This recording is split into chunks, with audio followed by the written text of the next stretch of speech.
Ar skiriasi iš visų, pavyzdžiui, stoginės difuzinis plėvelis nuo fasadinių difuzinių plėvelių?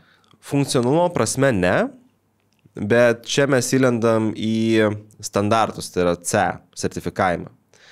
C sertifikavimas yra pakankamai aiškus ir jisai griežtas, kad membrana turi turėti C sertifikatą ir gali būti naudojamas stoguose ir fasaduose arba tik tai fasaduose.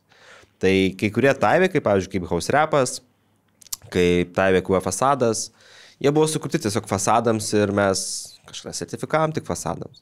Visi kiti produktai tokie tipiniai kaip softas, pro, solidas, supro, jie yra universalūs, gali būti ant fasado, ant stogo, jokio skirtumo. Aš visiems žmonėm, kurie renkasi membraną ir beje, toksai gal akcentas, ne, dažnai mes į membraną nekreipiam daug dėmesio. Mes ją pasiėmėm paskutinę kaip tokį savaime suprantamą dalyką. Bet iš principo reikia suprasti, jeigu kalbame apie stogą, sakykime, ne, kad membrana tai yra tavo antras stogas. Nes jeigu dėl kažkokios priežasties pas tave, pavyzdžiui, pradės lašėti pirmoji stogo danga, kokia nebebūtų, tai kas apsaugos tavo konstrukcijas, tik tai difuzinė membrana, niekas daugiau. Kitas pavyzdys, jeigu tu turi savo name skalūną, čerpės, jis yra laidžios vėjai.